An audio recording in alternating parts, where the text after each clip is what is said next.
अस्सलाम वालेकुम। आज मैं हो ची मिन सिटी में हूँ। मैं रात को यहाँ पहुँचा था, रात से मुराद है तो 7 बजे पहुँचा था, फिर थोड़ी देर आराम किया। 2 बजे दोबारा 10 बजे मैं दोबारा अपने कमरे से निकला और फिर रात 2 बजे तक यहाँ मटर गश्त करता रहा। बहुत सारी वीडियो मैंने रिकॉर्ड की हैं, आप चाहें तो वो देख सकते हैं। ये जो हो ची मिन सिटी है, ये किसी ज़माने में इंडो चाइना का कैपिटल हुआ करता था। यहाँ पता है आपको बहुत सारी डायनेस्टी है, मिंग डायनेस्टी, वो मिंग डायनेस्टी फिर चाइना की है, यहाँ भी है वो डायनेस्टी वगैरह। तो बहरहाल यहाँ बादशाह थी। और ये जो हो ची मिन सिटी है ये बेसिकली कंबोडिया का एरिया था, यानी कंबोडिया की एक शहर था, बहुत छोटा सा था, फ़िशिंग विलेज ही कहलाता था ये। तो कंबोडिया इस पे कंबोडिया के साथ था। फिर इसके बाद जो साउथ से ये नॉर्थ ईस्ट है, इसके बाद जो साउथ से वियतनामीज़ आए उन्होंने फिर इस पर कब्ज़ा कर लिया। और फिर इसके बाद जो वियतनाम का बादशाह था उसने इसके ऊपर अपना कब्ज़ा जमाए रखा। फिर इसके बाद फ्रेंच आए 1859 में आए, उन्होंने आके फिर इसका नक्शा जो है ना बदल दिया। वो उन्होंने इसको इंडो चाइना का कैपिटल, यानी लाओस, कंबोडिया और था वियतनाम का ये कैपिटल था, और फ्रेंच का वो कब्ज़ा था पूरे वियतनाम में। इसके बाद इसकी बड़ी लंबी हिस्ट्री है, बाद में जैसे होता रहेगा तो मैं आपको बताता रहूँगा। बहरहाल इस वक्त मैं एक ऐसे रेस्टोरेंट में आया जहाँ मैं रात को भी आया था। इस रेस्टोरेंट की खूबसूरती ये है कि ये लोकल पानी देते हैं। मैं पहले ही बता चुका हूँ, किसी ज़माने में 20 साल पहले पाकिस्तान में किसी भी ऐसे इस तरह के होटल में चले जाएँ तो पानी का एक गिलास और जग रखते थे और फिर आप उसको पीते थे। अब आपको बुरा नहीं लगता था। अब आपको बुरा लगता है क्योंकि अब आपको बोतल वाला पानी चाहिए, क्योंकि आपको डर लगता है कि आपका मैदा ख़राब हो जाएगा, आपको अब ये वाला पानी चाहिए। जब मैंने इनको बोला ये वाला पानी दे, तो इन्होंने कहा आप बेफिक्र रहें, आपकी ज़रूरत नहीं है। और एक और बड़ा अच्छा काम करते हैं, स्टार्टर के तौर पे ये मूंगफलियाँ देते हैं। ये देखिए, पता नहीं आपको मूंगफली नज़र भी आई है नहीं, ये स्टार्टर के तौर पे मूंगफलियाँ भी देते हैं। ये देखिए, ये मूंगफलियाँ। तो अगर आपको बहुत ज़्यादा भूख लगी हो तो आप इसको 2-4 दाने जितनी भी आपको खाने हो खा लीजिए। तो मैंने यहाँ पे रात को ऑर्डर दिया था वेजिटेबल थाली का, अब दिया चिकन थाली का। ये हलाल है यहाँ पे। वैसे तो यहाँ और भी बहुत सारे हलाल रेस्टोरेंट हैं, कोई फिक्र की बात नहीं है यहाँ पे। मगर चूँकि हलाल फूड वियतनामी फूड के मुकाबले में 3 गुना महंगा होता है। ऑब्वियसली वो उसको उसी तरीके से ख़ासतौर पर जैसे हमारे जैसे लोग हैं तो उनको स्पाइसी खाना चाहिए, तो वो इम्पोर्ट होता है सारा, बासमती राइस वगैरह और सारे मसाले इम्पोर्ट होते हैं, तो ऑब्वियसली महंगा होता है, इसलिए थोड़ा सा ये महंगा है। बहरहाल मेरा खाना आ गया। और वो एक और बड़ी इसमें अच्छी चीज़ है, वो भी आपको दिखाता हूँ, बहुत शानदार, मुझे तो हद से ज़्यादा पसंद है। वो जो शानदार चीज़ है ना, वो ये है पुदीने की चटनी। ओह मेरे खुदा, मैं घर पे अगर पुदीने की चटनी नहीं हो तो बहुत ही बुरा बना था।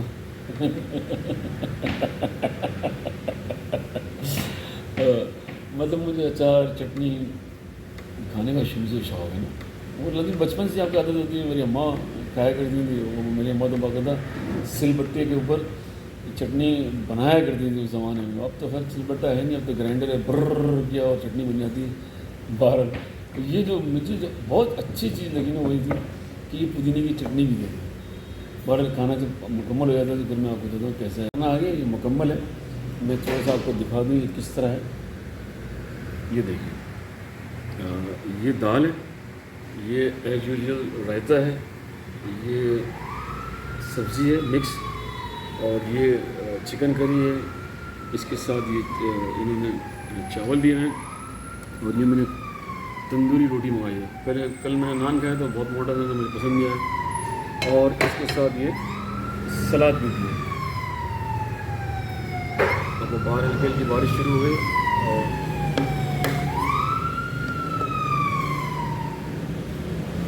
चलिए तो फिर आज दोपहर का लंच 3 बजे साहिबान में शुरू करते हैं। चलिए, जब खाना तो खा लिया अल्हम्दुलिल्लाह, अब पेट ही भर गया, मौसम भी अच्छा हो गया, अब मटर गश्त किया जाए, ज़रा शहर को एक्सप्लोर किया जाए, देखें शहर में क्या है। वैसे तो मैंने अपनी चीज़ हिस्ट्री बताई दी, बाकी रास्ते में बताता रहूँ, मुझे अगर याद आ गया तो। कुछ ऐसा नज़ारा है इस स्ट्रीट का।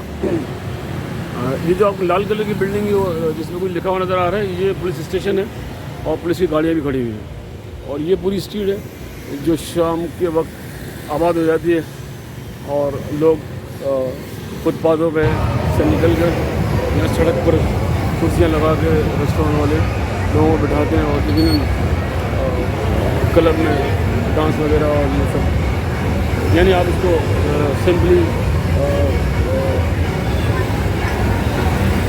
आप इसको सिंपली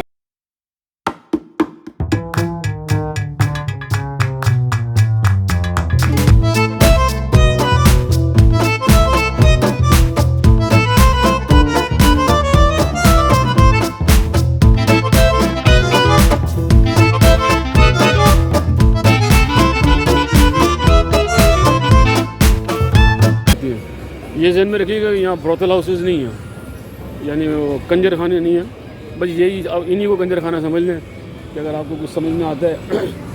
बहरहाल मेरा सर मानना है कि आपको ऐसी जगह अगर आप टूरिस्ट हैं तो जिस चीज़ पे आपका ज़मीर मलामत कर रहा हो वहाँ अंदर जाने की आपको ज़रूरत ही नहीं है। बाहर से देख सकते हैं, कोई इतना प्रॉब्लम थोड़ी है।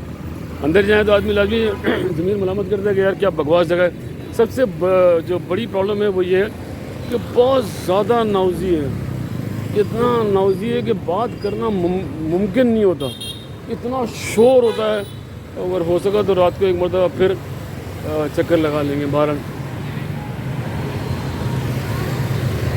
ये जो अम्मा बेच रही है ना, ये लॉटरी की टिकट बेच रही है, आप समझे। आप ये टिकट खरीदो, अगर आपको लॉटरी लग गई तो आपके नसीब है, नहीं लगी तो आप गए। यहाँ इस एरिया में लॉटरी के टिकट बहुत बिकते हैं, बहुत ही ज़्यादा है। यहाँ पर है, मलेशिया में है, थाईलैंड में, और तो मलेशिया में नहीं है मस्जिद, थाईलैंड में तो बहुत ही है। हर कोने में वो बाकायदा स्टॉल लगा के बेचते हैं और ज़्यादातर वो रिटायर्ड लोगों की ये काम करते हैं।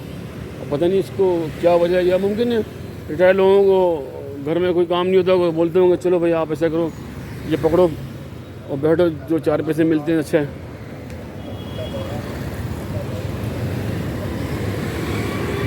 मोटर बाइक तो मसला ही कोई नहीं। यहाँ पे आप किसी भी किस्म की मोटर बाइक यहाँ किराए पे ले सकते हैं, 1 दिन के लिए, 1 महीने के लिए। बल्कि बाज़ औक़ात ऐसा भी है कि अगर आप पूरे वियतनाम में टूर कर रहे हैं तो जैसे मिसाल के तौर पर आप हो ची मिन आए तो आप यहाँ पे बाइक ख़रीद सकते हैं बाकायदा। जी लीगल है, कोई इतना मसला नहीं है। आप बाइक ख़रीदने और जैसे अगर आप सपा में जाके आप अपनी टूर ख़त्म कर रहे हैं तो वहाँ पर उस बाइक को आप बेच भी सकते हैं, जो भी कीमत मिले। मगर मोस्टली लोग कोशिश ये करते हैं कि किराए पे लें।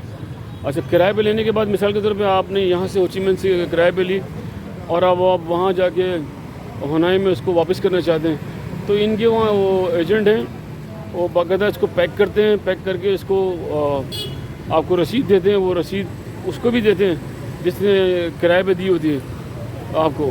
और फिर जो आपकी बकाया रकम है एडवांस, आमतौर पे $300 लेते हैं ये, और पूरे महीने का $120 लेते हैं, 120 से $150 लेते हैं पूरे महीने का किराया 30 दिन का।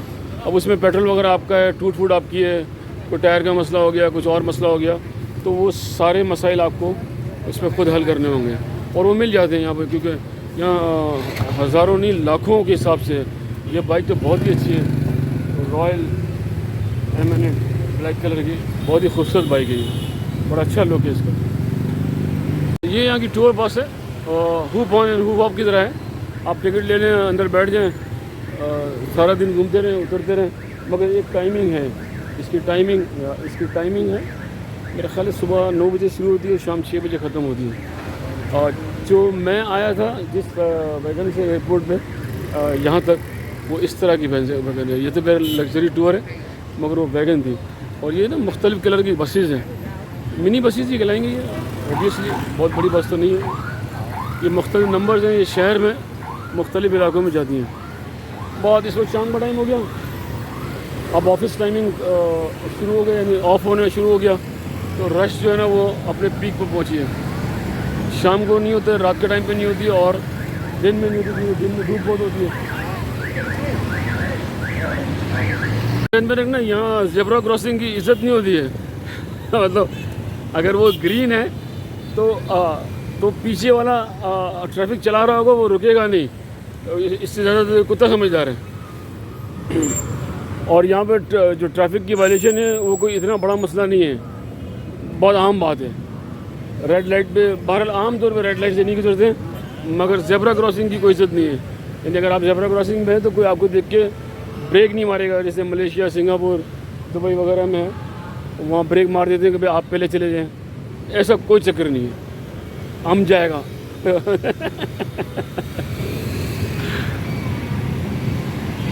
ये जो टोपी है ना, ये वियतनाम की पहचान है। और ख़ास तौर पर जब यहाँ बहुत गर्मी होती है ना तो फिर ये टोपी सुपर क्लास काम करती है। ये विलेजर्स बहुत ज़्यादा पहनते हैं यहाँ पे, अभी भी पहनते हैं। और इसमें ये वाटर प्रूफ भी होती है, अगर आपने सर पे पहन ली तो पानी नहीं आ सकता इसमें। ये जो सामने आप देख रहे हैं ना, ये टूरिस्ट वैगन है और छोटी सी वैगन है, इसको आप बोगी कह लें, बोगी है बहुत छोटी और इलेक्ट्रिक है। इसको आप 2.5 लाख डाउन देंगे तो ये आपको 30 मिनट में ये पूरा शहर, और शहर से मुराद यहाँ जो अट्रैक्शन वाले एरियाज़ हैं 30 मिनट में आपको घुमा देगी। मगर ये रुकेगी कहीं नहीं, अगर मतलब आप उतरना चाहें तो आपकी मर्ज़ी है, आपकी मर्ज़ी है, आप उतर सकते हैं। मगर ये आपको उतरने के बाद दोबारा बैठने की इजाज़त नहीं देगी, जैसे hoop on and hoop of बस में ऐसा नहीं है। बस आप इसमें बैठे रहें और बैठे बैठे देखते रहे। इस वक्त हम सिटी सेंटर में पहुंच चुके हैं और वॉकिंग डिस्टेंस है मेरे होटल से। एक और अच्छी बात जो इस वक्त हो ची मिन्ह में है वो ये है कि इन्होंने एक अंडरग्राउंड सबवे सिस्टम शुरू कर दिया है जो शहर को मुख्तलिफ इलाकों से कनेक्ट करता है। ये इस वक्त सिटी सेंट्रल का मेन एरिया है और ये इसका मेन स्टेशन है और इसके जाने का रास्ता कहीं से है, पता नहीं, इस वक्त नज़र नहीं आ रहा हूँ। ये आप नीचे देख रहे हैं मेट्रो स्टेशन, इसके जाने का रास्ता कहाँ से, और बहुत सामने सड़क क्रॉस करके यहाँ से डायरेक्टली सड़क के चारों तरफ से इसके एग्जिट और एंट्रेंस है। आप ये जो आप सामने देख रहे हैं ना, मोस्ट आइकॉनिक बिल्डिंग है। आप जब हो ची मिन्ह सिटी सर्च करेंगे तो ये तस्वीर ज़रूर आएगी। ये बैंतान मार्केट कहलाती है। इस वक्त पेडेस्ट्रियन के लिए सिग्नल ग्रीन है, मगर आप देख रहे हैं मुस्तकिल गाड़ियाँ जो हैं वो पेडेस्ट्रियन को क्रॉस करके और खुद जा रही हैं। ये मतलब यहाँ बिल्कुल कोई रिस्पेक्ट नहीं है, पेडेस्ट्रियन की सवाल ही पैदा नहीं होता रिस्पेक्ट होने का। तो और बाइक्स तो तौबा इतनी बाइक्स हैं कि हर तरह और हर तरह की, हर नमूने की, यानी ऐसा बोलना चाहिए कि जो जापान में जो चाइना में बनता है वो यहाँ चलता है। ये पुराना स्टाइल है विलेजेस का और जो आज भी है। आइए आपको मज़े की बात बताऊँ, यहाँ बहुत सारे लोग आए हुए हैं।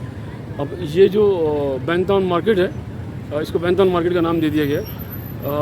यहाँ पर अब गाड़ी चलाना मना है, यानी ये जो एरिया है इसके अंदर किसी किस्म की कोई गाड़ी अंदर नहीं आ सकती। बहुत सारे लोग आए हुए हैं, ये शायद लोकल ही है। ये सिर्फ यहाँ तस्वीरें खिंचवाने आए हैं। ये आप देख रहे हैं, ये आपको याद होगा बहुत अरुण वगैरह में और प्रिंसेस आइलैंड में और इस्तांबुल में अगर आप घूम रहे हो तो इस तरह के ड्रेसेस, मकामी ड्रेसेस बेचते हैं वो, ताकि लोग जो है वो फ़ोटो खिंचवा सकें। तो ये बिल्कुल वही चीज़ है और बिल्कुल बहुत सारे लोग आए हुए हैं। हाँ, ग्रे कलर का सूट पहना हुआ है, ये लोकल है। तो ये खुद भी लोकल है। ये लोग कहाँ से आए हुए इधर, येलो और रेड ऐसे लुकिंग डैशिंग एक्सेलेंट। ये प्रिंट आप देखिए कितना अच्छा इसका प्रिंट है। येलो सिल्क टाइप का है, नीचे मैरून कलर का इसने लहंगा पहना हुआ है और ये फ़ोटो खिंचवाने आए हैं। You come here just to photograph, right? For the photo only, ना? इस सब यहाँ फ़ोटो खिंचवाने में मसरूफ़ हैं। अच्छा, अब मसला ये है कि ये जो चाइना है, थाईलैंड है और इस तरह के जो इलाके हैं, यहाँ फ़ोटो खिंचवाने का और टिकटॉक बनाने का तो बहुत क्रेज़ है यार। छरिया हो जाते हैं लोग यहाँ। ये कितनी प्यारी बच्ची है। अच्छा, अब तकरीबन मैं 500 गज से करीब चला हूँ और आप यकीन जाने इस वक्त गहरे बादल हैं और इतना हफ्स है कि आपकी सोच है, यानी अब ऐसा लग रहा है कि मुझे फौरी तौर पे कुछ ठंडा पीना चाहिए। अंदर मार्केट में जाके ना कुछ पीता, मतलब मेरा तो हाल बुरा हो गया यार। ये लोग कैसे इतने सिल्की कपड़े पहन के इतनी गर्मी में इतने कूल है, समझ से बाहर है। सारे सिल्की कपड़े हैं तो समझ में नहीं आते इतनी गर्मी में इतने कूल कैसे हैं ये। अच्छा, इनमें से किसी को पसीना भी नहीं आ रहा है। और इसलिए तो भाई ने इतना मोटा जैकेट भी बना हुआ है यार, ये देखिए। वाह वाह भाई, शाबाश है। मार्केट के अब अंदर का हिस्सा बाकायदा प्रॉपर मार्केट बना दी गई है। मार्केट भाई खुद बहुत ही बढ़िया भाई, जैसे वो ग्रैंड बाज़ार है बिल्कुल उसी तर्ज का है, मगर ये सारा पुराना बना हुआ है ऊपर। या जैसे पासरसानी है, मगर हवा का कोई गुजर नहीं है, एसी का कोई काम नहीं है। अब गर्मियों में यहाँ तपरे हो, कोई मसला नहीं है। मज़े की बात ये कि यहाँ के लोगों को पसीना नहीं आता यार। मैं तो हैरान हूँ ये कैसे है, मतलब ये मुमकिन नहीं है ना। जब आप लोकल हैं तो पसीना तो आना चाहिए, या लोकल कुछ ऐसा खाते हैं जिससे उनको पसीना ही नहीं आता। मस्त ये दुकानदार खुश है, इतनी हफ्स में खुश है। बहरहाल ये काफ़ी बड़ी मार्केट है और हर तरह की चीज़ यहाँ मिलती है। और मेरा इसमें ख़रीदारी में कोई इंटरेस्ट नहीं है। मेरा ईमान ये है कि अगर आपको कुछ भी ख़रीदना हो, आप किसी बड़े शॉपिंग मॉल में जाएं, वहाँ पर आपको वो तमाम चीज़ें उतने ही दाम में मिलेंगी जिसमें यहाँ मिलती हैं। ये मेरी एडवाइस है। यानी मसाले से लेकर और इलेक्ट्रॉनिक आइटम तक, इलेक्ट्रॉनिक आइटम से लेकर कपड़े तक सब कुछ आपको एक बड़े शॉपिंग मॉल में मिल जाएगा। और अगर उसमें सेल वगैरह लगाई हो तो फिर इससे भी बहुत सस्ता मिल सकता है। यहाँ तो बार्गेनिंग करनी पड़ती है। असल में बार्गेनिंग से शदीद चिढ़ है मुझे ऐसा लगता है। मेहरबानी। ओ भाई उर्दू बोल रही थी, तो बार्गेनिंग से तो बहुत ही चिढ़ है। चले, वो जो आपने शुरू में देखा था वो कपड़े बेच रहे थे, अब ये स्पाइस बेच रहे हैं। और ऐसी सड़ी हुई बदबू आ रही है, मैं आपको बता रही हूँ। वो ऊपर आप देख रहे हैं बिल्ली, ओह माय गॉड, ऐसी सड़ी हुई बदबू आ रही है मच्छी की। ये बेच रहे हैं, ये बेच रहे हैं सूखी हुई। हट यार, हट यार। ये बेच रहे हैं सूखी हुई मच्छी, ये बेच रहे हैं सूखी हुई मच्छी, और इसकी ऐसी सड़ी हुई बदबू है इस वक्त इस इलाके में। ये आराम से बैठे, कोई मसले नहीं है इनको। ये भी फ्रूट मार्केट, यहाँ मैंगो तो बहुत होता है, ऑरेंज ये मंगाते हैं, और ड्रैगन तो यहाँ का लोकल है, ड्रैगन भी लोकल है, और पपाया वगैरह तो मसला ही कोई नहीं है। अमरूद भी बहुत होते हैं, मगर ये जो है ना, ये पता नहीं मागुसन कहते हैं, क्या कहते हैं इसको। और इसके अंदर सफ़ेद कलर का ये गूदा निकलता है जो बहुत नाजुक होता है। How much 1 kilo, excuse me, और प्राइस फॉर दिस? ओके, 1300 रुपये, 2500 रुपये। साइज़ के हिसाब से इसकी शक्ल अनार जैसी है, शेप अनार जैसा है, मगर ये अनार नहीं है। शुरू हो गए, यानी बैंथान मार्केट में आपको सारी चीज़ें मिल जाएंगी, खाने से लेके कपड़े लत्ते तक, और कपड़े लत्ते से लेके इलेक्ट्रॉनिक चीज़ों तक हर चीज़ आपको मिलेगी। ये जो एरिया है ये बेसिकली, ओहो भाई क्या बात है भाई, ये हर्ब्स भी बेच रहे हैं यहाँ पे, हर्ब्स बेच रहे हैं। और ये टन, सवाल ही पैदा नहीं, टन होने वाला माल ना हो। और बच्चों के लिए टॉयज़ वगैरह भी हैं, बहुत मुश्किल है। ये है भाई काम की चीज़, मैंने आपको बताया था। ये बेसिकली यहाँ इसमें विश वगैरह लिखते हैं, इसमें विश लिखने का चक्कर नहीं है, बस इन्होंने ऐसी शो के लिए लगाया हुआ है। गन्ने का जूस,